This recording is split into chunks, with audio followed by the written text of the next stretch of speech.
Hello W plus U, my name is Ashish Gar and we will be continuing our lecture on the phase diagram topic. Basically in the last class we have seen all the definitions of the phase diagram and we also seen there are some important relationship of phase diagram. But basically the questions asked from that particular part is very high as compared to the part that we are going to study today. In this part, we are today going to study about the water content of the soil and also about the bulk unit weight of the soil. How to calculate water content and bulk unit weight of the soil.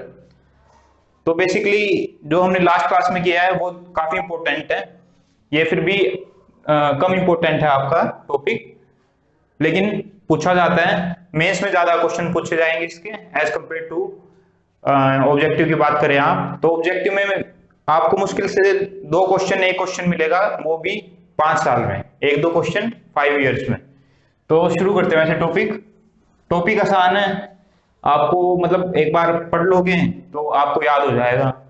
तो शुरू करते हैं आज का topic. First topic today is water content of soil.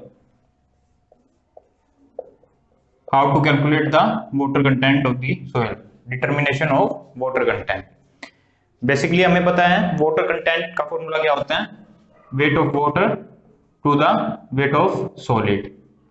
Weight of water to the weight of solid. ये small w लिखो, आप confuse ना हो इसलिए। water content होता है हमारा weight of water to the weight of solid. तो हमें water content निकालना क्यों है, क्या करेंगे निकाल के water content? तो बेसिकली जितनी भी प्रॉपर्टीज है सोयल की, जो सबसे पहला टेस्ट यदि आप लैब में आके करते हो या फील्ड में ही करते हो तो वो वाटर कंटेंट का टेस्ट होता है। क्योंकि जब आप सोयल का सैंपल लेके आते हो तो during transportation there are huge chances that the water content will be going to change. क्यों चेंज हो जाएगा? क्योंकि आप जब लेके आते हो तो वहां पे लेके आने में वाटर कंटेंट चेंज हो जाता है। आप उसको डिपेंड करता है क्लाइमेटिक कंडीशन कैसी होगी, यदि आपका ह्यूमिड कंडीशन है या फिर आपकी ज्यादा सनशाइन वाली कंडीशन है तो उस कंडीशन में उसका वाटर कंटेंट चेंज हो जाता है। तो सबसे पहला टेस्ट जो करते हैं हम वाटर कंटेंट का करते हैं जब भी कोई सैंपल लेके आते हैं। तो इसका दूसरा जो सॉल्यूशन है, जब हम सैंपल लेके आते हैं तो उसको आप प्रॉपर कवर करके लेके आओ जूट के बैग में या कुछ ऐसा, ताकि उसका वाटर लॉस ना हो। तो इससे क्या होगा, इससे वाटर कंटेंट उसका सेम रहेगा with in the lab and also in the field. तो वाटर कंटेंट मेजर है वेटनेस ऑफ सोयल का, it is the measure of वेटनेस of soil, first thing. और वाटर कंटेंट किसके लिए इंपॉर्टेंट होगा, आपके फाइन ग्रेन सोइल्स के लिए ज्यादा इंपॉर्टेंट होता है वाटर कंटेंट, क्योंकि वो बॉन्डिंग बनाता है, जैसे क्ले पार्टिकल्स है वो बॉन्डिंग बनाते हैं वाटर के साथ, तो ये फाइन ग्रेन सोइल के लिए ज्यादा इंपॉर्टेंट होता है। हमारे पास वाटर कंटेंट डिटर्मिनेशन के 7 मेथड्स है, टोटल 7 मेथड हैं। तो हर एक मेथड को पढ़ेंगे, लेकिन जो सबसे इंपॉर्टेंट मेथड है वो 2 ही मेथड है। वो है हमारे पास वाटर कंटेंट के, एक तो oven drying method and the second one is the pycnometer method. ये 2 मेथड बहुत इंपॉर्टेंट मेथड हैं क्योंकि क्वेश्चंस इन्हीं से पूछे गए हैं। बाकी 5 मेथड जो है वो आप एसएससी जेईई के लिए छोड़ दो, मतलब पता होना चाहिए, एसएससी जेईई में पूछ लेते हैं या फिर स्टेट पीएससी एग्जाम में कवर कर लिया जाता है उनको। तो फर्स्ट मेथड देखेंगे, मेथड्स ऑफ डिटर्मिनेशन ऑफ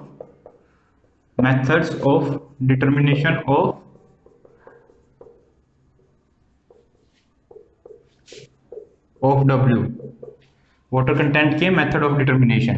तो फर्स्ट मेथड अपना ओवन ड्राइंग मेथड।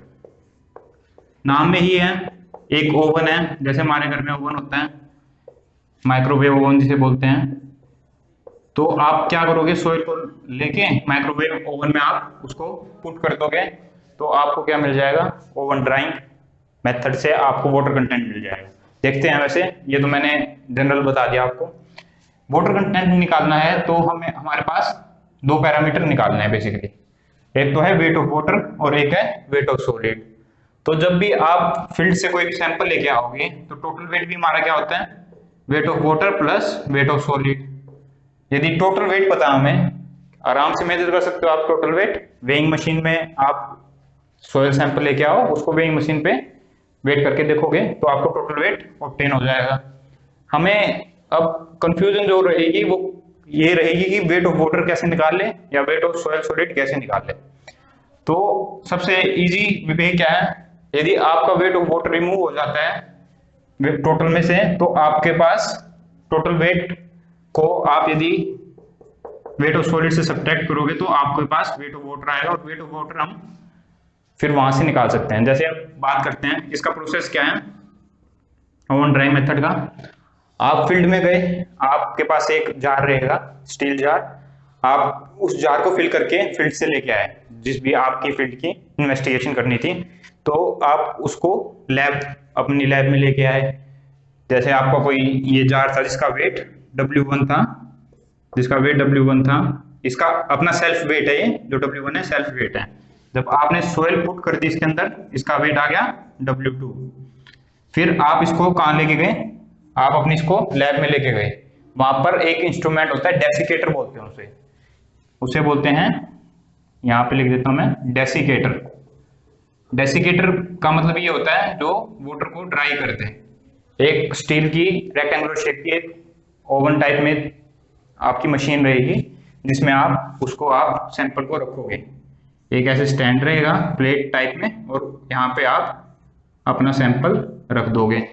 तो आप ये सैंपल इसको, जो ये आप सैंपल फील्ड से लेके आए थे, वो आपने इसको डेसिकेटर में रख दिया for 24 hours at a temperature of 105 to 110 degree Celsius. आपने ये रख दिया है 105 to 110 डिग्री सेल्सियस पे।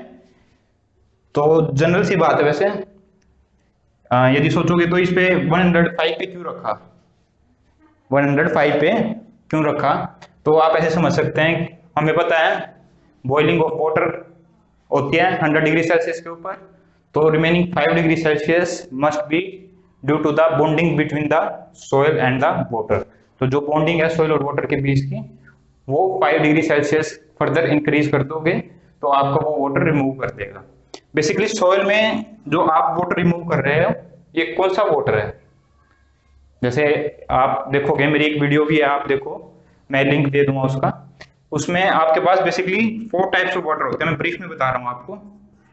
4 टाइप्स ऑफ वाटर होते हैं हमारे पास। ग्राउंड वाटर होता है हमारे पास, फिर हमारे पास एडजॉर्ब्ड वाटर सरफेस होता है, फिर कैपिलरी वाटर सरफेस होता है, और 4 water surface, ground water, adsorbed water, third one is हमारे पास capillary water, and fourth one is structural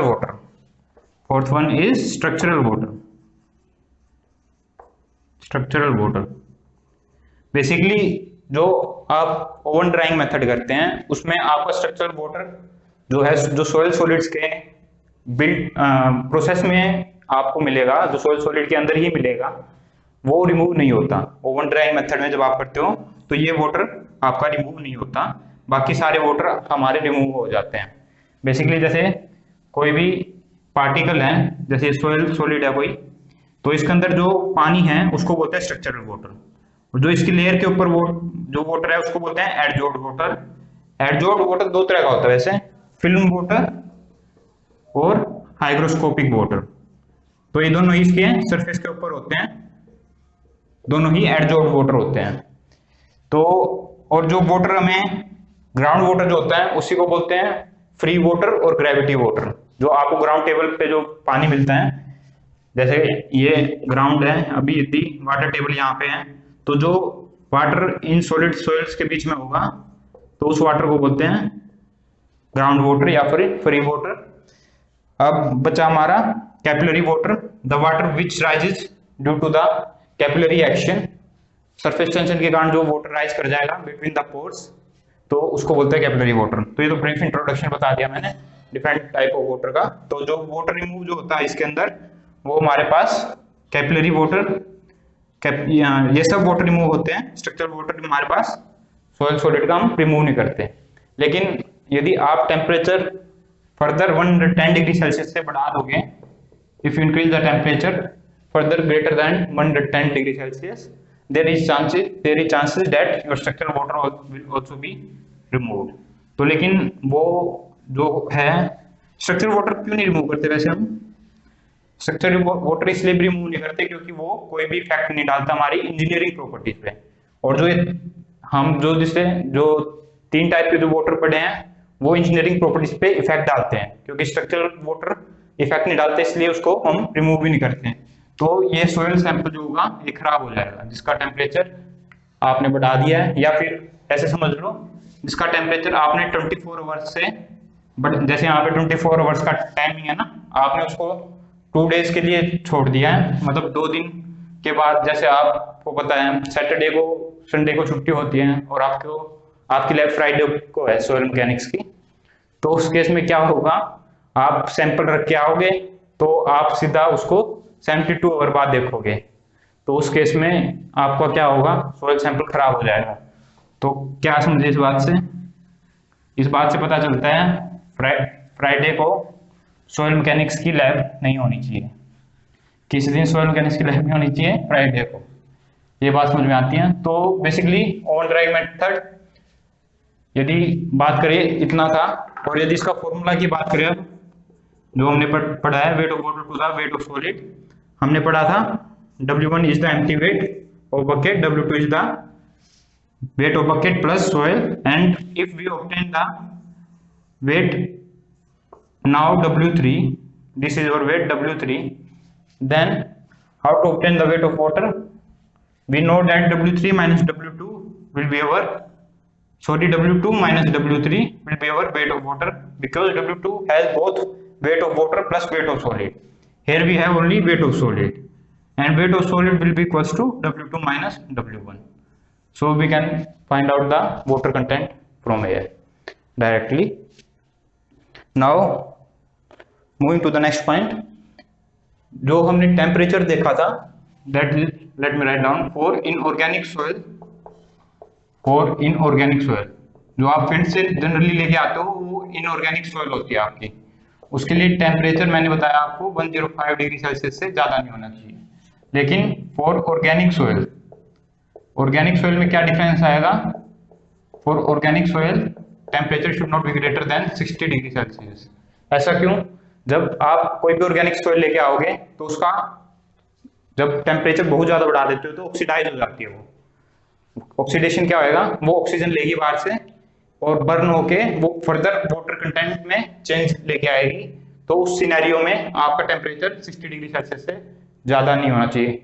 यदि आपके पास ऑर्गेनिक सॉइल है तो 60 डिग्री से ज्यादा नहीं होना चाहिए। यदि आपके पास जिप्सम है सॉइल के अंदर तो आपका 80 डिग्री सेल्सियस से ज्यादा नहीं होना चाहिए। जिप्सम का फॉर्मूला क्या होता है? Calcium sulphate CaSO4 into 2H2O, ये जिप्सम का फॉर्मूला होता है, याद रखना। उस केस में आपका 80 डिग्री सेल्सियस से ज्यादा नहीं होना चाहिए यदि जिप्सम है तो। नेक्स्ट जो टॉपिक की बात करते हैं अब हम पिक्नोमीटर मेथड की बात करते हैं। अब इसमें जो वन ड्राइंग मेथड में है तो क्वेश्चंस सिंपली यही है, बस ज्यादा क्वेश्चन इससे पूछते नहीं है, आपको डायरेक्टली बोल दिया जाएगा after drying the weight is this and before drying the weight is this, you have to calculate the water content. बहुत सिंपल क्वेश्चन आता है, वहां से आप इजिली सोल्व कर सकते हो। सेकंड मेथड पढ़ते हैं pycnometer method, second method of determination, second method of water determination, pycnometer method. Pycnometer क्या होता है वैसे? पिक्नोमीटर एक आपके पास जार होता है, ट्रांसपेरेंट जार होता है ग्लास का, ट्रांसपेरेंट जार होता है ग्लास का, कुछ लोग इस तरीके का होता है वो, ये आपके पास जार होता है, शेप ऐसे होती है उसकी, ऊपर सर्टेन डायमीटर होता है, मुझे जो याद आ रहा है वो 6 mm का डाया होता है ये, और इसका वॉल्यूम होता है आपका 1000 ml या फिर 1 लीटर, वॉल्यूम ऑफ जार होता है 1 लीटर। तो पिक्नोमीटर मेथड में हम करते क्या है, जिससे हम वाटर कंटेंट निकाल ले, देखते हैं। पिक्नोमीटर PHYCNOMETER, पिक्नोमीटर मेथड हमारे पास निकालना है वाटर कंटेंट, हमें पता है weight of water to the weight of solid. अब इसमें कंडीशंस है कुछ, ये मेथड करने से पहले वो मैं बाद में भी बताऊंगा आपको सोल्व करने के बाद। लेकिन इसके अंदर आपको पहली कंडीशन है स्पेसिफिक ग्रेविटी ऑफ सोइल आपको पता होनी चाहिए। Soil should be specific gravity of soil solid should be known. Specific gravity of soil solid should be known. और जो दूसरी है this test carried only for coarse grain soil. या आप रीजन देखोगे कि why coarse grain soil, why not the fine grain soil. ये दो कंडीशन है इसको कैरी आउट करने के लिए, इस मेथड, इस टेस्ट को। आपको एक तो स्पेसिफिक ग्रेविटी का वैल्यू को पता होना चाहिए, या फिर और दूसरी जो है ये टेस्ट कैरिड आउट जब आप करते हो तो आपको कोर्स ग्रेन के लिए ही कर सकते हो। वैसे आप पिक्नोमीटर मेथड से स्पेसिफिक ग्रेविटी भी निकाल सकते हो, ये आप निकाल सकते हो। ये एजम्पशंस खत्म हो जाएगी जब यदि आप स्पेसिफिक ग्रेविटी निकाल लोगे तो उसके लिए। लेकिन आपको सैंपल जो चाहिएगा वो ड्राई सैंपल चाहिएगा, बात करेंगे। पहले देखते हैं वाटर कंटेंट कैसे निकालते हैं इसका, how to calculate the water content using pycnometer method. तो हम ये अपना जार लेके फील्ड में जाएंगे। आपको जार लेके जाना है, ना कि आपको पानी की बोतल। तो जार लेके फील्ड में जाएंगे तो जिसका वेट W1 होगा, सेल्फ वेट ऑफ जार। अब आप क्या करोगे, इसको मैं नीचे दिखाता हूं ताकि आपको इजी हो जाए। ये आपके पास जार है जिसका वेट W1 है। अब आप फील्ड में गए, आप फील्ड से सोइल सैंपल लेके आए जिसका वेट, अब जार में आपने उसको फिल कर दिया, जार में फिल कर दिया आपने उसको। तो अब वेट जो ऑब्टेन होगा W2, न्यू वेट W2। अब थर्ड हम क्या करेंगे, जो पानी, जो सोइल हम लेके आए हैं उसको पानी फिल करेंगे उसके अंदर। इस सोइल जो रिमेनिंग जो स्पेस है उसके अंदर हम लोग वाटर फिल कर देंगे, W3 बोलेंगे उसे। ये हमने इसके अंदर वाटर फिल कर दिया अप टू ब्रीम, मतलब अप टू 2 पॉइंट तक ये वाटर फिल कर दिया। अब एक कंडीशन जिसमें हमने पूरा वाटर फिल कर रखा है जार को, पूरा वाटर फिल कर रखा है जार को, तो उस केस में जो वाटर कंटेंट आए, जो वाटर होगा हमारे पास, weight of water, that will be over W4। Weight जो होगा हमारे पास W4 होगा। तो बस ये इन चारों ऑब्जर्वेशन से ही हम अपना क्या निकाल लेते हैं, वाटर कंटेंट निकाल लेंगे। कैसे निकाल लेंगे, देखो हमें चाहिए वेट ऑफ वाटर। तो वेट ऑफ वाटर निकालने के लिए कैसे निकाल सकते हैं, ये देखो यहाँ पे W1 है, W2 है। तो यदि कुछ ऐसा नहीं कर सकते वेट ऑफ वाटर निकालना, तो इसी के अंदर है ना जो पानी है, यदि इसका फेज डायग्राम बनाओगे आप तो इसका फेज डायग्राम कुछ ऐसा आएगा, solid and water and air. तो हमें निकालना क्या है, वेट ऑफ वाटर। तो हम क्या करेंगे, W1 minus W2 minus weight of solid, W2 minus W1, W2 minus W1 minus weight of solid. आपने इसमें से इसको वेट सब्ट्रैक्ट करके आपने उसका सेल्फ वेट रिमूव कर दिया, और बचे हुए में से आपने वेट ऑफ सॉलिड रिमूव कर दिया, तो आपके पास वेट ऑफ वाटर मिल गया। ये हमारे पास नई डेफिनेशन आ गई, लेकिन अभी भी सोल्व नहीं हुआ क्योंकि वेट ऑफ सॉलिड तो हमें अभी भी नहीं पता। ये वेट ऑफ सॉलिड तो अभी भी नहीं पता है। तो हमारे पास ये दो डाटा और गिवन है, W3 और W4। कुछ यूज किया जाए इनका जिससे वेट ऑफ सॉलिड, हम ये जो वेट ऑफ सॉलिड है ये हम निकाल पाए। एक बात और, जब ये जो सोइल सैंपल है, क्योंकि मैंने बोला आपको कोर्स ग्रेन सोइल के लिए ही वैलिड है, तो ये कोर्स ग्रेन सोइल है, तो ये इंश्योर करना है जब हम ये पानी फिल करेंगे इसके अंदर, तो जो सैंपल है उसके अंदर कोई भी एयर वाइड ना हो। जब पानी फिल करेंगे, जब इसको कंप्लीटली फिल कर देंगे, क्योंकि यदि एयर वाइड होगी आपके पास तो ये वाटर जो आप फिल कर रहे हो वो आप कम फिल कर पाओगे, तो मतलब वहां पे कुछ एरर इंट्रोड्यूस हो जाएगा। तो उस केस में जो आपकी रीडिंग आएगी वाटर कंटेंट की गलत आएगी। तो हमें क्या करना है, इसको वैक्यूम पंप के साथ सारी एयर को रिमूव करना है। वैक्यूम पंप के साथ remove air present, remove air present in the sample, air present in the soil sample, in the soil sample, so that we don't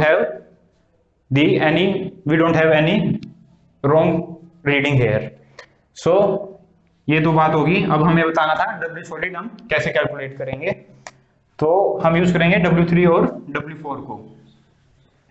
W3 और W4 को हमें पता चल गया इसके अंदर कोई भी एयर नहीं है, इस सैंपल के अंदर कोई भी एयर आपके पास नहीं है, वॉल्यूम ऑफ एयर 0 है आपके पास। तो वेट ऑफ सॉलिड निकालने के लिए कैसे करेंगे, यदि इसको मैं W4 को, जो आपका fully filled with water container है, पिग्नोमीटर है, उसको मैं इससे सब्ट्रैक्ट कर दूं, इसको मैं इससे सब्ट्रैक्ट करूंगा, तो मेरे पास क्या ऑब्टेन होगा, आपके पास कुछ ऐसा ऑब्टेन होगा। जो ये सॉलिड्स है, आपने वेट, ये जो कोई सॉलिड है, ये सोयल सॉलिड है, इसमें से आपने उनके इन वाटर को सब्ट्रैक्ट कर दिया है। कुछ ऐसा आएगा कि आपने वेट ऑफ सॉलिड में से वेट ऑफ वाटर को सब्ट्रैक्ट कर दिया। ये सॉलिड हमारे, क्योंकि ये सॉलिड है जितने भी हैं, और ये पानी है सारा, ये वाटर है, तो आपने क्या कर दिया, आपने वेट ऑफ सॉलिड जो है आपके पास, उसमें से वाटर को सब्ट्रैक्ट कर दिया। तो देखते हैं क्या बना, W3 माइनस W4, सॉरी ये ऐसे है, आपने इस चीज को इसमें सब्ट्रैक्ट किया। हैवी क्या होगी, हैवी क्या होगी ज्यादा, ये जो है हमारे पास ये ज्यादा हैवी होगा, क्योंकि इसके अंदर सोयल सॉलिड्स है जिसकी density 20 kilo Newton 19 kilo Newton पर मीटर क्यूब होती है, और ये वाटर है, वाटर की डेंसिटी 10 किलो न्यूटन पर मीटर क्यूब होती है। तो जब इसको इसमें से सब्ट्रैक्ट करोगे तो ये सिनेरियो जनरेट होगा आपके पास, तो ये सिनेरियो जनरेट होगा। समझ में आ रही होगी इतनी बात। तो अब क्या किया हमने, हमें जो करना है वॉल्यूम निकालते हैं यहाँ से, हमें बेसिकली वॉल्यूम ऑफ सॉलिड निकालेंगे यहाँ से। क्यों निकालेंगे, क्योंकि जो आपने क्या किया है, आपने वाटर सब्ट्रैक्ट किया है सॉलिड में से, आपने सॉलिड में से वाटर सब्ट्रैक्ट कर दिया, तो आप वॉल्यूम निकाल लीजिए कि भाई मेरा वॉल्यूम ऑफ सॉलिड क्या होगा। देखते हैं मतलब क्या है इसका बात का। तो वॉल्यूम ऑफ सॉलिड निकालेंगे तो हमें पता है डेंसिटी क्या होता है, वेट बाय वॉल्यूम, और वॉल्यूम क्या होता है, वेट बाय डेंसिटी। वॉल्यूम क्या आ जाएगा, वेट बाय डेंसिटी, डेंसिटी बोलो या यूनिट वेट बोल लो। तो ये आपके पास weight of solid divide by density, density किसकी, ऑब्वियसली जो जिसका निकालना है, आपको निकालना किसका है, सॉलिड का। तो wait of solid divide bye GS gamma W, ये क्या है, ये है आपके पास वॉल्यूम ऑफ सॉलिड। तो मतलब आपके पास आ गया वॉल्यूम ऑफ सॉलिड, आ गया वहां से, क्योंकि आपने जो सब्ट्रैक्ट करा है, आपने जो सब्ट्रैक्ट किया है वो वॉल्यूम ऑफ सॉलिड को ही सब्ट्रैक्ट किया है, वॉल्यूम ऑफ सॉलिड को ही सब्ट्रैक्ट किया है। तो इसको आप further unit weight of water से मल्टीप्लाई करोगे। क्यों करोगे, क्योंकि आपने जो सॉलिड्स थे, ये सॉलिड में से हमने जब ये इस चीज से सब्ट्रैक्ट किया था, तो यहाँ पे जो सॉलिड्स थे हमने उनको वाटर से रिप्लेस कर दिया था। तो जो वॉल्यूम ऑफ सॉलिड आया, वहां से वॉल्यूम ऑफ सॉलिड आया, तो यदि उसको डेंसिटी से मल्टीप्लाई करेंगे वाटर की, तो हमारे पास क्या आ जाएगा, वाटर की डेंसिटी से मल्टीप्लाई करके volume of weight of water आ जाएगा। वहां से हमारे पास वेट ऑफ वाटर आ जाएगा, वो वेट ऑफ वाटर जो हमें उसके अंदर ऐड करना पड़ेगा यदि वेट ऑफ सॉलिड निकालना है, तो वो वेट ऑफ वाटर जो हमें ऐड करना पड़ेगा यदि वेट ऑफ सॉलिड निकालना है। ये थोड़ा कॉम्प्लिकेटेड है, ना समझ में आए तो एक बार दोबारा मेरे को मैसेज करना, अदरवाइज ये आपको यहाँ पे ऑलमोस्ट कंप्लीट हो गया। तो वेट ऑफ सॉलिड यहाँ से आप रीअरेंज करके निकाल लो। This will give us W3 minus W4। Weight of solid को लेफ्ट हैंड साइड ले आओ, तो ये क्या हो जाएगा, minus W solid by GS gamma W into gamma W से गामा W कैंसिल हो जाएगा आपका, और वेट ऑफ सॉलिड को कॉमन ले लीजिए, इसको हम रिमूव कर देते हैं, यहाँ पे लिखेंगे वेट ऑफ सॉलिड को कॉमन लेके आओगे जब आप, तो 1 minus 1 by GS equals to W3 minus W4। तो ये हमारे पास वेट ऑफ सॉलिड कितना आ गया, W3 minus W4 divide by GS minus 1 into GS। ये हमारे पास वेट ऑफ सॉलिड की वैल्यू आपको ऑब्टेन होगी। तो आप डायरेक्टली इसको इस फॉर्मूले के अंदर डाल दो, तो वहां से जब आप पुट करोगे तो आपके पास जो वाटर कंटेंट की वैल्यू आएगी वो कुछ ये आएगी, W2 minus W1 divide by W3 minus W4 GS minus 1 divide by GS minus 1। Easy है, कुछ नहीं करना। जब आप डालोगे इसको तो आपको बस रीअरेंजमेंट करना थोड़ा सा, आपको ये डायरेक्टली फॉर्मूला वाटर कंटेंट का मिल जाएगा। और इसमें देखो याद करने के लिए कैसे करेंगे, एंटी क्लॉकवाइज ढंग से याद करो इसको। 1 2 3 4 1 2 3 4 एंटी क्लॉकवाइज चलेंगे और GS minus 1 divide by GS into minus 1, तो ये हमारे पास वाटर कंटेंट डायरेक्टली निकल जाएगा। यदि हमारे पास ये सब वैल्यू गिवन है तो हम इजिली वाटर कंटेंट को निकाल पाएंगे। तो ये था how to calculate the water content using pycnometer method. Have done pycnometer method. Basically कुछ काम आ गया था तो अब कहीं जाना हो गया था तो इसलिए ब्रेक आ गया, तो लेकिन अब कंटिन्यू करते हैं। हमने पिग्नोमीटर मेथड कवर कर लिया था। पिग्नोमीटर मेथड में मैंने आपको एक बात बताई थी कि भाई it is used for, pycnometer method is used for coarse grain soil. ये बात मैंने आपको बताई थी, it is used for coarse grain soil, but this can be also use for fine grain soil. ये फाइन ग्रेन सोइल के लिए भी यूज कर सकते हो आप। कब यूज कर सकते हो, कंडीशन है उसकी, फाइन ग्रेन सोइल में आप वाटर की जगह जब आप पिग्नोमीटर का टेस्ट करते हो, ये हमारे पास W1 होता है, self weight of pycnometer container. ये आपके पास सोइल होती है जो कि ड्राई स्टेट में होती है, जो हमें W2 देगी, और ये सबमर्ज्ड वेट होता है, ये हमारे पास वाटर होता है जो W3 होगा, और एक होता है कंप्लीटली वाटर से फिल्ड, तो वो होता है हमारे पास W4। तो फाइन ग्रेन सोइल में बेसिकली ये जो लिक्विड होगा आपके पास वो केरोसिन होगा, पानी की जगह केरोसिन होगा, क्योंकि केरोसिन एक नॉन पोलर सॉल्वेंट है। केरोसिन क्या है, नॉन पोलर एक सॉल्वेंट आपके पास, जबकि वाटर एक पोलर सॉल्वेंट है। पोलर नॉन पोलर का मतलब क्या होता है, ये आप ऐसे समझ लो, जैसे ये हमारे पास ऑक्सीजन है, इसके ऊपर प्लस चार्ज, इसके ऊपर नेगेटिव चार्ज, तो ये पोलर सॉल्वेंट है, जबकि केरोसिन पोलर सॉल्वेंट नहीं है। तो उस स्टेट में क्या होगा, पोलर सॉल्वेंट ना होने का रीजन क्या है, यदि ये सॉइल ग्रेन्स हैं तो ये वॉइड्स को कंप्लीटली फिल कर सकते हैं विदाउट एनी इंटरेक्शन, कोई बॉन्डिंग के बिना। लेकिन जब वाटर होगा तो बॉन्डिंग करेगा यहाँ पे, तो आपकी स्पेसिफिक ग्रेविटी को इन्फ्लुएंस करेगा। तो फाइन ग्रेन सॉइल में आप वाटर को यूज नहीं कर सकते, और पिग्नोमीटर मेथड में फाइन ग्रेन सॉइल नहीं निकाल सकते यदि आप वाटर यूज करोगे। तो ये था हमारे पास स्पेसिफिक ग्रेविटी के बारे में, जो हमने लास्ट क्लास में शायद कर लिया था ना, स्पेसिफिक ग्रेविटी, या नहीं किया था? स्पेसिफिक ग्रेविटी नहीं किया था। कैसे निकालते हैं पिग्नोमीटर मेथड से, हमने वाटर कंटेंट डिटर्मिनेशन किया था पिग्नोमीटर मेथड में। स्पेसिफिक ग्रेविटी भी फिर आप कर ही लेते हैं using pycnometer method. Specific gravity calculate कर सकते हैं, वो है हमारे पास। स्पेसिफिक ग्रेविटी का फॉर्मूला क्या होता है, unit weight of solid to the weight of water, and unit weight of solid होता है हमारे पास weight of solid to the volume of solid into unit weight of water. अब वेट ऑफ सॉलिड निकालना है तो कैसे निकाल सकते हैं, हमें पता है ड्राई स्टेट में सोइल है यहाँ पे, तो वेट हमारे पास डायरेक्टली आ जाएगा W2 minus W1। Wait of solid कैसे आ जाएगा, W2 माइनस W1।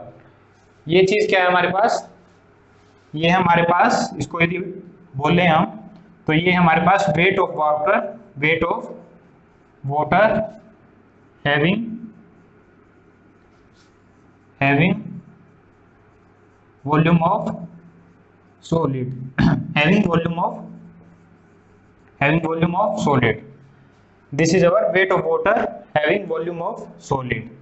तो इसको कैसे डिराइव करेंगे, तो इसमें देखो ये हो गया हमारे पास वेट ऑफ वाटर। कैसे, क्या वेट ऑफ वाटर हो गया, W4 माइनस W1 करेंगे तो टोटल वेट ऑफ वाटर आ जाएगा। ये हमारे पास टोटल वेट ऑफ वाटर आ जाएगा, मतलब पानी में जार की कैपेसिटी आ जाएगी, कितना वेट ले सकता हो। अब हमें चाहिए क्या है, वेट ऑफ वाटर जिसका वॉल्यूम सॉलिड हो। यदि इसको इसमें से सब्ट्रैक्ट कर देंगे तो आपको क्या मिलेगा, ये आपका सॉलिड का पार्ट सब्ट्रैक्ट हो जाएगा, तो आपको मिलेगा खाली वाटर। वो वाटर जो एक तो वाइड्स में फील्ड है और जो कि आपके पास अवेलेबल है, सरफेस पे अवेलेबल, मतलब जो फील्ड किया गया है। वाटर कौन सा मिला, जो वाइड्स पे फील्ड है और जो ऊपर अवेलेबल है।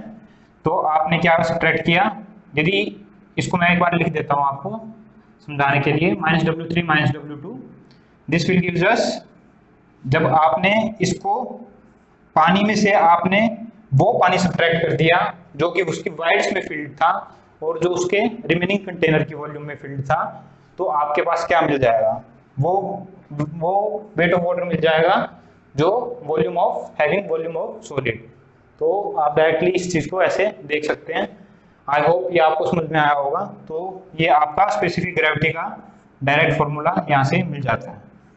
तो हम स्पेसिफिक ग्रेविटी यहाँ से निकाल सकते हैं। तो वाटर कंटेंट हम निकाल लेंगे, जो फॉर्मूला हमने पहले पढ़ा था, W2 - W1 divide by W3 - W4 into GS - 1 by GS -1। तो वहां से आप क्या निकाल पाओगे, वाटर कंटेंट निकाल पाओगे। बेसिकली इस चीज में जो आप स्पेसिफिक ग्रेविटी यहाँ से निकाल रहे हो, ये किसी एक टेम्परेचर पे डिफाइंड होती है। जैसे स्पेसिफिक ग्रेविटी है वो टेम्परेचर डिपेंडेंट टर्म है, यदि आप टेम्परेचर चेंज करोगे तो स्पेसिफिक ग्रेविटी भी चेंज हो जाएगी। तो ये डिफाइंड होती है आपकी 27 डिग्री सेल्सियस के ऊपर। जो हम यूज करते हैं वो 27 डिग्री सेल्सियस के ऊपर यूज करते हैं। तो उस सिनेरियो में GS is temperature dependent, specific gravity आपकी टेम्परेचर डिपेंडेंट होती है। तो आपका यदि टेम्परेचर चेंज होगा तो GS भी चेंज होगा, और यूनिट वेट भी आपका टेम्परेचर डिपेंडेंट होता है। हम यूनिट वेट को डिफाइन करते हैं एट 4 डिग्री सेल्सियस और स्पेसिफिक ग्रेविटी को 27 डिग्री सेल्सियस के ऊपर। लेकिन जब फॉर्मूला देखोगे आप, स्पेसिफिक ग्रेविटी का फॉर्मूला होता है unit weight of solid to the unit weight of water. तो they should be both at same 3 degree Celsius, they should both be at same 3 degree Celsius. और जो यूनिट वेट ऑफ सॉलिड है it is temperature independent. T0 का मतलब क्या होता है कि ये टेम्परेचर का से कोई लेना देना नहीं है इसका, ये टेम्परेचर इंडिपेंडेंट है।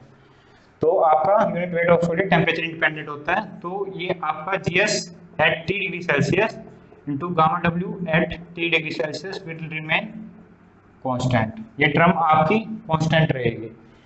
यदि आपको कोई चेंज करके बोले T1, ये T1, उस साइड जाके आप T2 into GS T2 into gamma W T2 करोगे तो आप वहां से आप क्या कर सकते हो, वैल्यू निकाल सकते हो। तो स्पेसिफिक ग्रेविटी की वैल्यू निकाल सकते हो। तो पहला पॉइंट ये था।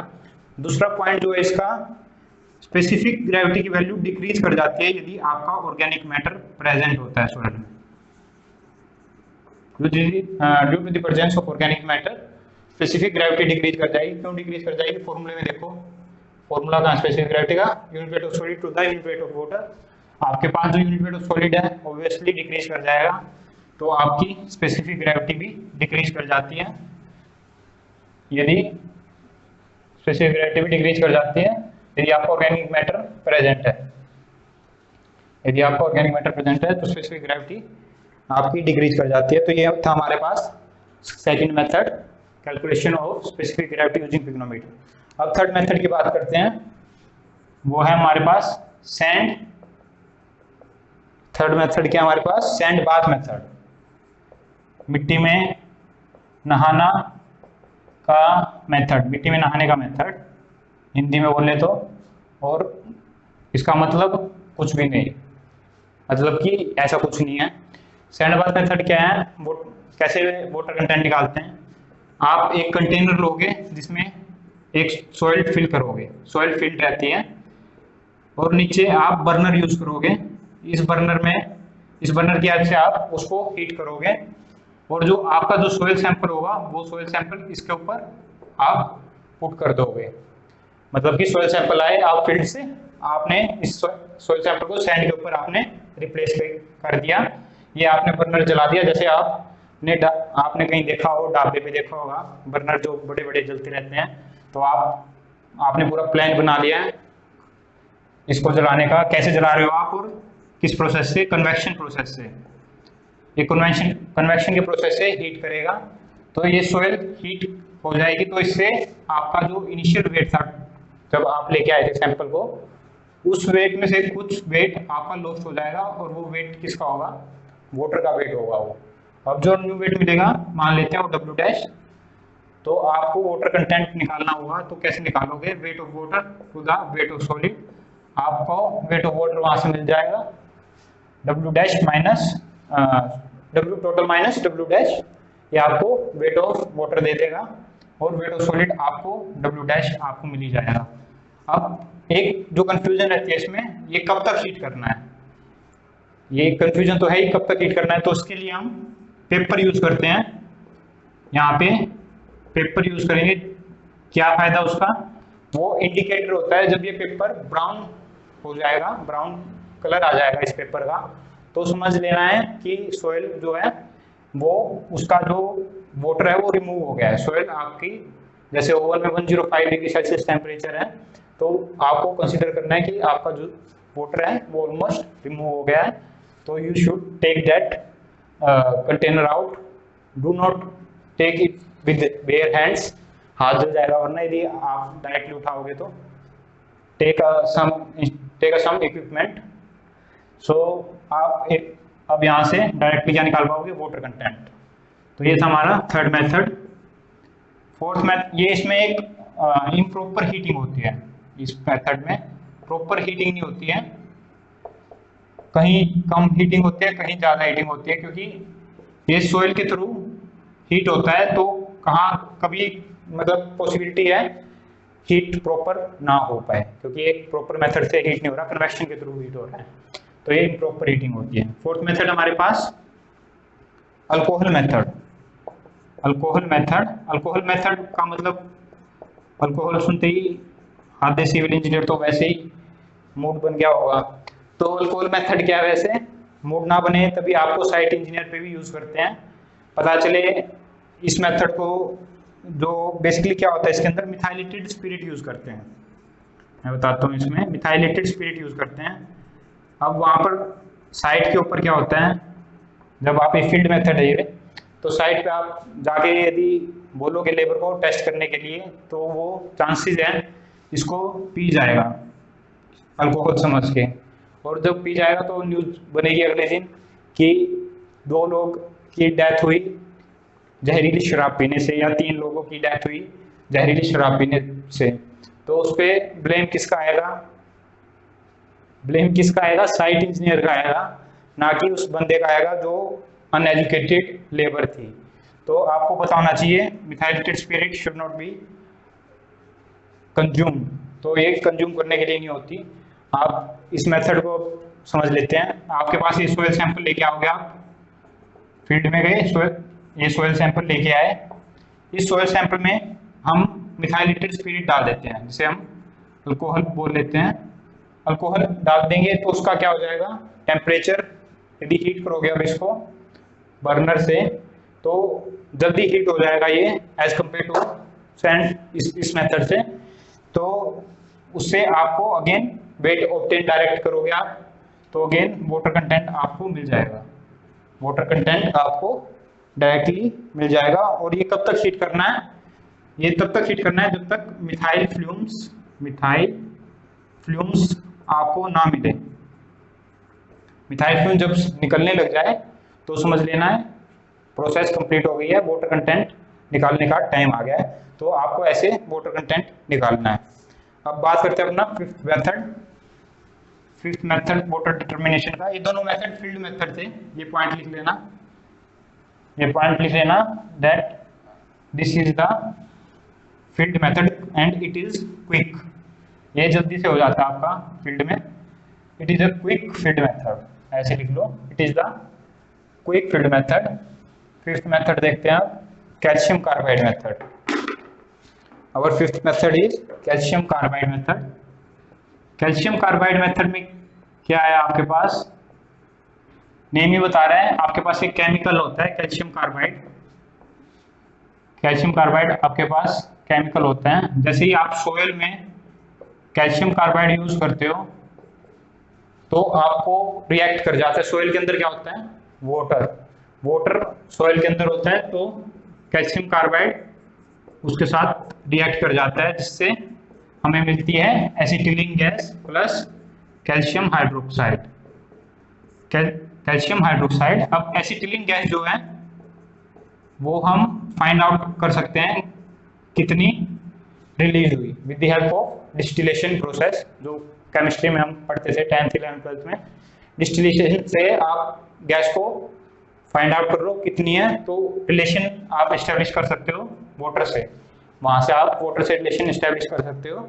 तो इसके लिए जो डिवाइस यूज होती है वो है मॉइस्चर टेस्टर डिवाइस।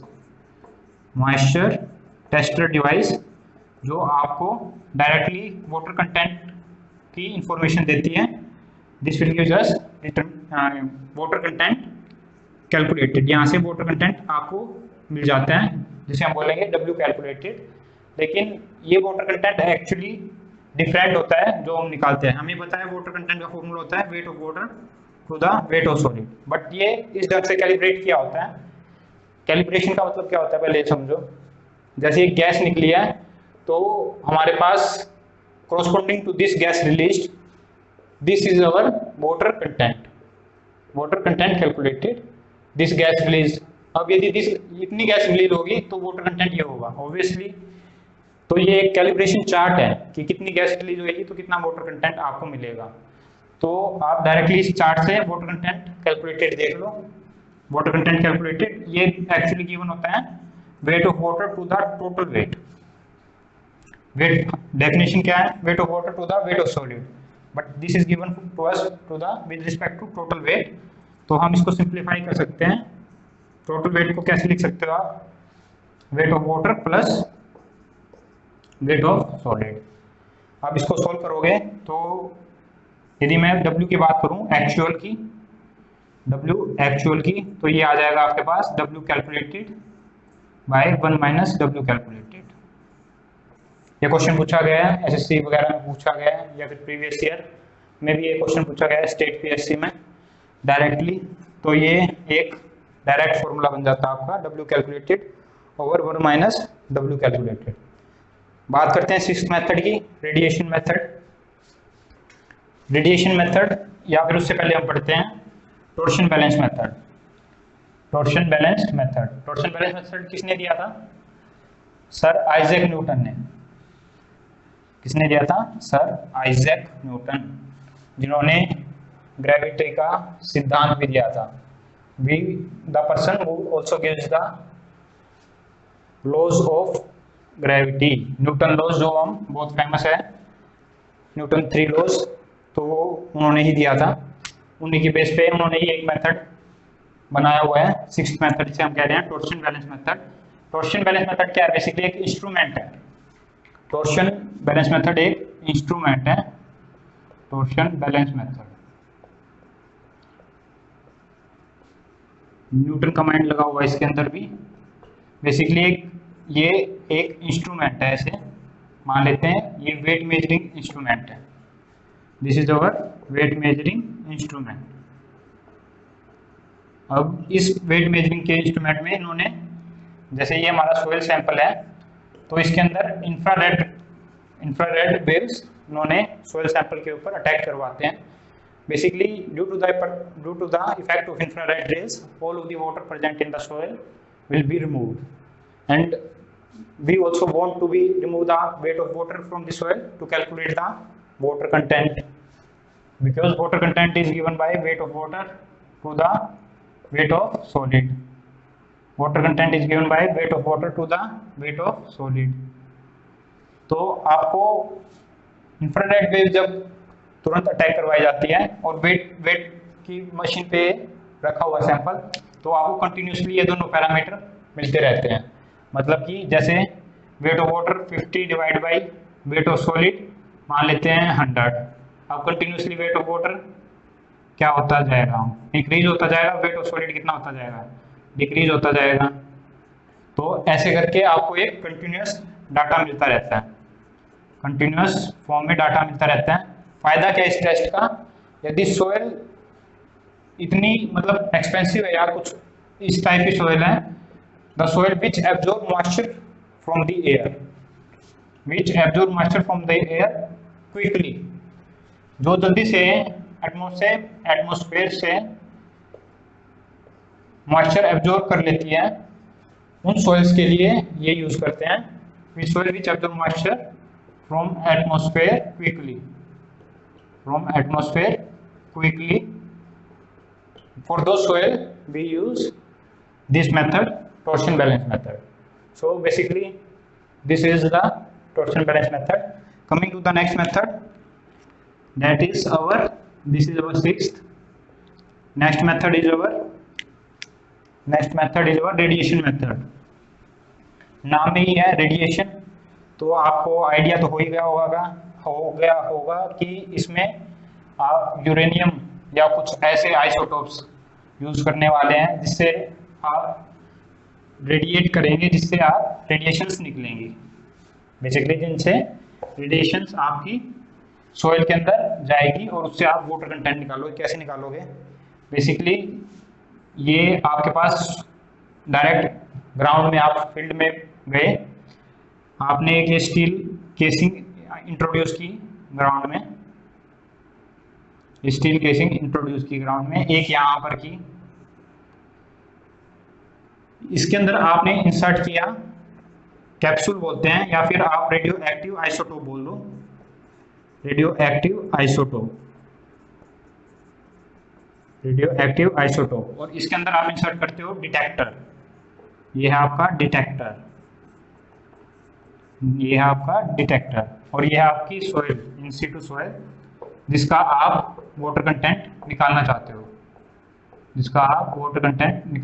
हो, तो इस केस में क्या होगा, यहाँ पे एक स्लिट गिवन रहती है, स्पेस गिवन रहता है। सिमिलरली यहाँ से रेडिएशन छोड़े जाते हैं, ऐसे रेडिएशंस ग्राउंड में छोड़े जाते हैं, तो उस रेडिएशंस के बाद जैसे ही वो H2O के साथ इंटरेक्ट करते हैं तो हाइड्रोजन के ऊपर अटैक करता है, ये जो रेडिएशंस हैं हाइड्रोजन के ऊपर अटैक करते हैं, तो उससे ये रेडिएशन के पास होगा न्यूट्रॉन प्लस हाइड्रोजन से जब रिएक्ट करेगा तो ये डिस्पर्स हो जाता है, ये आपका डिस्पर्स हो जाती है, एनर्जी की जो रेडिएशंस हैं डिस्पर्स हो जाती है, जो आपकी दूसरी स्लिट के अक्रॉस डिटेक्टर होता है वहां तक आपका नहीं पहुंच पाता। उस सिनेरियो में आपके पास डिटेक्टर डिटेक्ट करता है कि सॉइल के अंदर हाइड्रोजन एटम्स अवेलेबल है, तो उससे हम वाटर कंटेंट निकालते हैं। तो ये डायरेक्टली इस तरीके से कैलिब्रेट होता है कि ये हमें water content of soil provide कर देता है, तो ये हमें directly water content of soil provide कर देता है। तो ये था हमारा मेथड रेडिएशन मेथड, अब बात करेंगे, ये तो हो गए हमारे, ये सारे मेथड हो गए, ये 7th मेथड था वाटर कंटेंट डिटरमिनेशन के, 7 मेथड हमने पढ़ लिए हैं। क्वेश्चन जो पूछे जाते हैं वो खाली पहले दूसरे से ज्यादा पूछे जाते हैं, जो कि है oven dry method and the spectrometer method. अब बात करते हैं यूनिट वेट निकालने की, how to calculate the unit weight. Water content देख लिया हमने कैसे निकालते हैं, यूनिट वेट कैसे निकालते हैं देखिए। यूनिट वेट का फॉर्मूला क्या होता है, total weight upon total volume, determination of unit weight, ये सारे लैब्स के मेथड आपके लैब में आप करते भी होंगे, सॉइल मैकेनिक्स की लैब में जब आप कॉलेज में होंगे, डिटर्मिनेशन ऑफ यूनिट वेट। तो हमें पता है गामा टी से रिप्रेजेंट करते हैं बस यूनिट वेट को, तो ये होगा आपका total weight over total volume. हमें निकालना है यूनिट वेट, और इसी के हेल्प से हम गामा ड्राई भी निकालते हैं। हमने एक फॉर्मूला पढ़ा था गामा ड्राई का, which is equal to gamma T divide by 1 + W। Water content निकालना हमें आता है और गामा टी निकालना है बेसिकली, तो वहां से अपने पास गामा ड्राई की वैल्यू आपको ऑब्टेन हो जाएगी। और गामा ड्राई क्यों निकालना है, it represents the denseness of the soil, denseness of the soil. Gamma t denseness of soil को रिप्रेजेंट नहीं करता, गामा डी करता है, क्योंकि ये एब्सोल्यूट पैरामीटर है वेट का। तो that's why it is used to represent the denseness of soil. यदि गामा डी किसी सोयल का 80 मान लेते हैं 15 है और एक का 16 है, तो denseness of soil is more of the 16 kilonewton per metre cube soil. तो ये डेंसनेस का फैक्टर है गामा डी, जो हमें निकालना होता है। अब बात करते हैं इसका फर्स्ट मेथड डिटर्मिनेशन का, विच इज अवर पहला मेथड क्या है? Our first method is core cutter method. First method is core cutter method. Core काटनी है, मतलब क्या हुआ इसका?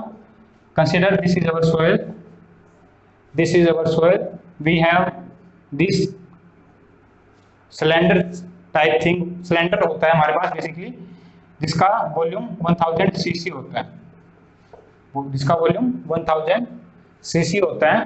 तो आपका टारगेट है गामा टी निकालने का। आप देखोगे यदि आप वेट निकाल लो और वॉल्यूम निकाल लो तो आपके पास बल्क डेंसिटी आपको मिल जाएगी। तो लेकिन वेट तो आप बड़ा इजीली निकाल सकते हो किसी भी सोयल का। आप ये टारगेटेड सोयल हमारी, इस सोयल का हमें गामा टी निकालना है। तो आप क्या करो, ये एक सैंपल लिया आपने, इसको जाके मेजरिंग इंस्ट्रूमेंट पे या वेइंग मशीन के ऊपर रख दो, तो आपको WT डायरेक्टली मिल जाएगा।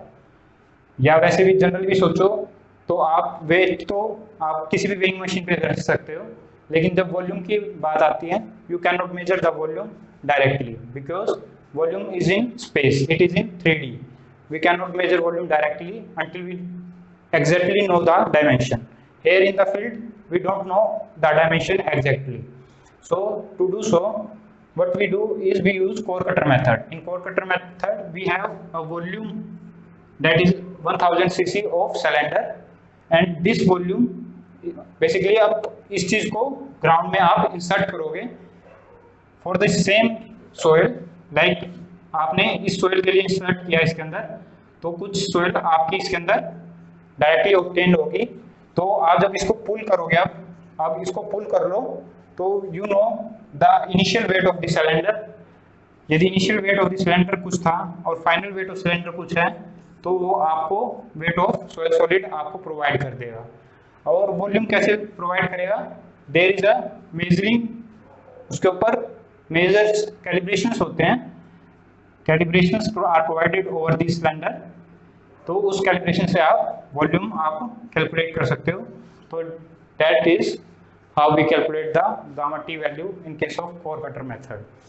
अब जो ये कोर कटर मेथड है, it is suitable only for cohesive soil. मतलब क्या है? कोहेजनलेस सोयल के लिए क्यों नहीं valid? This is not valid for cohesionless soil. This is valid for cohesive soil. This is valid for cohesive soil only. Cohesionless soil में क्या होगा? ये वाटर, यदि आप इंसर्ट करोगे सिलेंडर को, तो वो पानी को या फिर इस सोयल को चिपका नहीं पाएगा, और जब आप लिफ्ट करोगे तो वो सोयल को रिमूव कर देगा, वो सोयल को एक्चुअली एग्जिट कर जाएगी, वो एस्केप कर जाएगी सोयल। तो उस केस में आप इसको यूज नहीं कर सकते। Suitable only for cohesive soil, ये बात ध्यान रखना। इसकी एक ये इंपोर्टेंट डेफिनेशन है, इंपोर्टेंट स्टेटमेंट है। सेकंड मेथड देखते हैं हम अपना। सेकंड मेथड देखते हैं water displacement method. Second method है वाटर डिस्प्लेसमेंट मेथड, नाम में ही है। वाटर डिस्प्लेसमेंट मेथड में क्या होगा? आपने वाटर डिस्प्लेस कर दिया है, तो उस मेथड से जो आप निकालोगे गामा टी को, तो कैसे निकालोगे? Water displacement method. Water displacement method, इस मेथड में बेसिकली आप जैसे गामा टी निकालने के लिए आपको total weight by total volume, आप फील्ड में गए तो you have this field which you want to calculate the gamma T. तो आपने एक सोयल सैंपल लिया, this is the soil sample you consider, आपने उसका वेट किया, आपने वेट करके आपको वेट की वैल्यू ऑब्टेन होगी।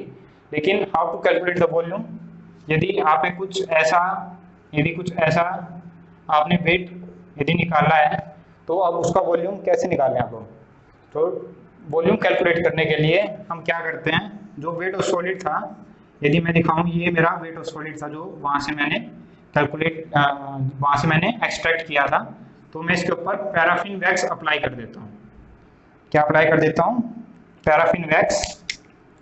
पैराफिन वैक्स क्यों अप्लाई किया? क्योंकि ये एक वैक्स है जो पानी को अंदर एंटर करने की परमिशन नहीं देता, वाटर को अंदर एंटर करने की परमिशन नहीं देता। तो वेट ऑफ सॉलिड जो है आपका, जो wait of water plus weight of soil solid आपका सेम रहे इस सिनेरियो के लिए, तो ये आपका पैराफिन वैक्स अप्लाई कर देते हैं। पैराफिन वैक्स अप्लाई इसलिए किया जाता है, इसकी स्पेसिफिक ग्रेविटी मान लेते हैं जीपी। इसकी स्पेसिफिक ग्रेविटी क्या है? जीपी। तो अब बेसिकली इसको हम वाटर में इंसर्ट कर देते हैं, इस सैंपल को आप वाटर में इंसर्ट कर दो, तभी इसका नाम क्या है? Water displacement method. तो जब आप इसमें इंसर्ट करते हो तो कुछ ना कुछ वाटर आपका स्पिल हो जाएगा corresponding to the volume of this sample, आपका कुछ ना कुछ वाटर स्पिल हो जाएगा। यदि मान लेते हैं इसकी कैपेसिटी 1000 लीटर थी और 100 लीटर थी या 10 लीटर थी, 10 लीटर मानो, तो उस केस में जब आप इंसर्ट करोगे और वो फुली फिल्ड था, इंसर्ट करने के बाद उसमें से कुछ पानी स्पिल हो गया, मान लेते हैं 10 लीटर थी तो 1 लीटर पानी स्पिल हो गया, तो उसका मतलब क्या हुआ? that 1 liter will be equals to the volume displaced due to soil solid and the paraffin wax। तो और कितना वॉल्यूम डिस्प्लेस करेगा? हमें पता है वेट ऑफ सॉलिड, तो वॉल्यूम निकालने के लिए density equals to weight by volume, तो volume equals to weight by density of solid. Similarly हमें पता है वेट ऑफ पैराफिन वैक्स जो हमने अप्लाई किया है, वेट ऑफ सॉलिड हमें यहाँ से मिल जाते हैं, सॉलिड बोल लो या टोटल वेट बोल लो इसको, टोटल वेट बोल लो इसको। तो ये अपने को wait of solid by total weight यहाँ से आपको ये मिल जाते हैं।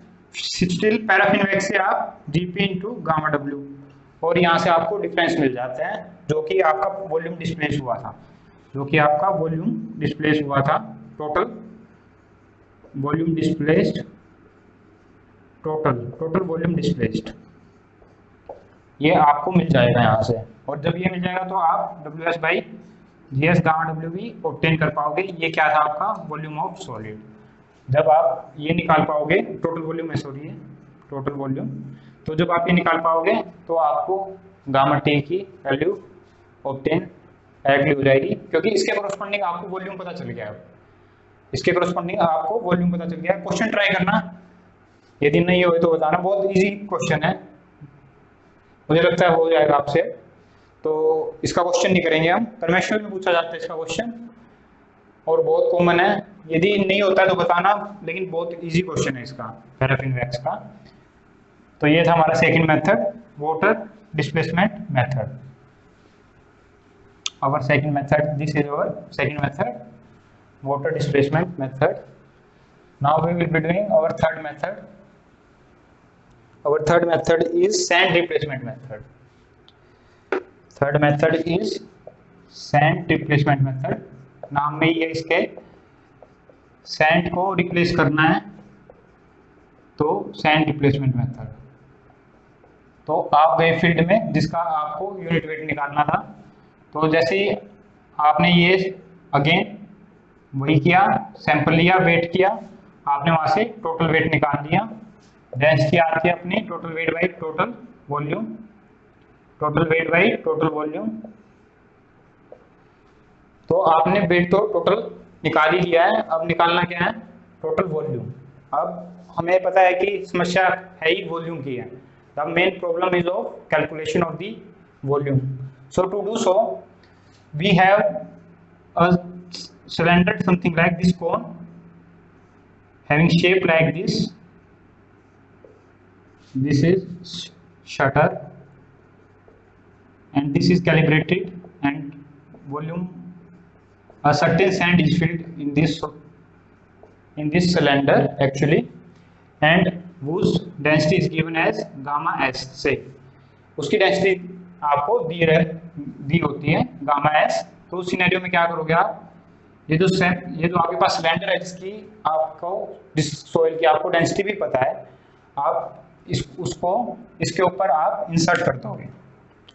मतलब क्या बात का, इसको लाके इसके ऊपर इंसर्ट करोगे, जब आप इसके ऊपर इंसर्ट करोगे इसको, तो आपका कुछ ना कुछ आपका सॉइल आपकी इसके अंदर और इसके अंदर चली जाएगी। तो आपको पता भी है कि ये वॉल्यूम आपका क्या हुआ है, चेंज हुआ है। तो बेसिकली क्या हुआ है, density is equal to weight over volume, and weight जो एक्चुअली फिल हुआ है इसके अंदर वो है weight of con plus weight of sample, actually WT। We know that the WT, we know W con also. So basically यहाँ से आप वॉल्यूम निकालोगे, W equals to volume equals to W divide by unit weight of soil, unit weight of soil, unit weight of soil. तो इस तरीके से आप आपका वॉल्यूम निकाल लो और डायरेक्टली यहाँ पे पुट करो। वेट आपको पता है, वेट आपको पता है और वॉल्यूम आपको पता है, तो आप क्या निकाल पाओगे, यूनिट वेट ऑफ सोइल। तो ये और एक इम्पोर्टेंट बात, ये जो मेथड है valid for Gravely and Sandy soil, ये ग्रेवली और सैंडी सॉइल के लिए ही वैलिड है। फाइन ग्रेन सॉइल के लिए इस मेथड को हम प्रेफर नहीं करते या यूज नहीं करते। तो this is our third method which is sand replacement method. Now coming to the next method, that is fourth method, water balloon method. नाम है वाटर बैलून, पानी का गुब्बारा, water balloon method. Basically again volume निकालना होता है, main चीज हमें वेट तो इजीली निकाल ही सकते हैं। ये हमारी फील्ड है, ये हमने एक्सकवेट कर लिया तो टोटल वेट हमें यहाँ से पता चल जाएगा। लेकिन वॉल्यूम कैसे निकालेंगे, तो जैसे नाम सजेस्ट कर रहा है बैलून बनेगा, तो कैसे बनेगा, आप इसके अंदर एक लेयर डालते हो, थिन मेम्ब्रेन, जिसे थिन मेम्ब्रेन लेयर बोलते हैं, थिन मेम्ब्रेन प्रोवाइड करते हो such that you have provided thin membrane such that the water is filled after that। इसमें आपने water fill किया such that you know the water, जब आप fill करोगे आपके पास एक कैलिब्रेटेड सिलेंडर या फिर वॉल्यूम आपको पता होगा, जैसे इसका 1000 या 10 लीटर इसका वॉल्यूम है, तो आपने इसके अंदर डाला, कितना डाल दिया, 10 लीटर आपने इसके अंदर डाल दिया, 5 लीटर वॉल्यूम ऑफ वाटर आपने इसको इंसर्ट कर दिया जब आपने डाला, और वो फिर फ्लैट हो गया है।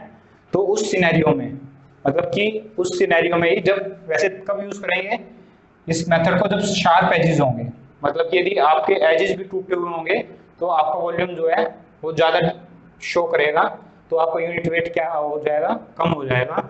उस सिनेरियो में तो यूज नहीं करेंगे इस मेथड को।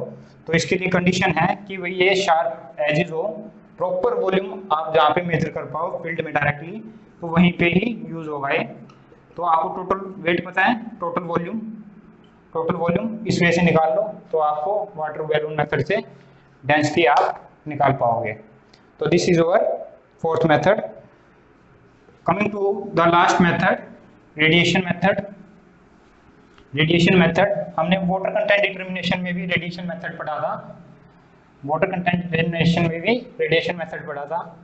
लेकिन बेसिकली रेडिएशन मेथड फील्ड में यूज होता है, लेकिन काफी रेस्ट्रिक्शंस हैं because of its nuclear energy radiation, due to its radiation, and we require a proper isolation for this radiation. तो जनरली यूज नहीं करते हैं, लेकिन यहाँ पे जनरल बता देता हूँ। रेडिएशन मेथड का आप जो मेजर करते हो न्यूक्लियर डेंसिटी मीटर से करते हो। यहाँ पे न्यूक्लियर डेंसिटी मीटर एक इंस्ट्रूमेंट है जिसकी हेल्प से आप गामा टी को मेजर करते हो। बस इतनी बात ध्यान रखो, पूछेंगे तो ये पूछ सकते हैं न्यूक्लियर डेंसिटी मीटर मतलब कहाँ आपने सुना है या कहाँ यूज करते हैं। इंटरव्यू वगैरह में पूछ सकते हैं, वैसे जनरली नहीं पूछा जाएगा। आईएएस में और गेट में कोई क्वेश्चन नहीं पूछे गए हैं इस मेथड से, तो खाली एक पॉइंट लिखो, इससे ज़्यादा रिक्वायरमेंट है भी नहीं। तो आई होप आपको ये दोनों पॉइंट, दोनों चैप्टर क्लियर, दोनों चीज क्लियर होगी, water content as well as unit weight of soil solids. So और कुछ चीजें ध्यान रखना, इसके बाद आप प्रीवियस ईयर क्वेश्चंस करो, ज्यादा से ज्यादा प्रीवियस ईयर क्वेश्चन ट्राई करो, जितना हमारा सिलेबस पूरा हो गया है। मैं अब इंस्टाग्राम पर रील्स भी शुरू कर रहा हूँ, ताकि कुछ जो अच्छे क्वेश्चंस हैं जो मैं क्लास में नहीं कर सकता, या जो कोई कन्वेंशनल क्वेश्चंस हैं जो क्लास में नहीं किए जा सकते, मैं वहाँ पर पोस्ट करूँगा और आपको रिस्पॉन्ड करना है, आपको देखना है कि मुझे वो क्वेश्चंस आते हैं या नहीं आते। तो शुरू करते हैं रील्स भी, तो देखते हैं कि आपको कितना आता है। चलो प्रैक्टिस करेंगे, मिलते हैं अगली क्लास में। Thank you.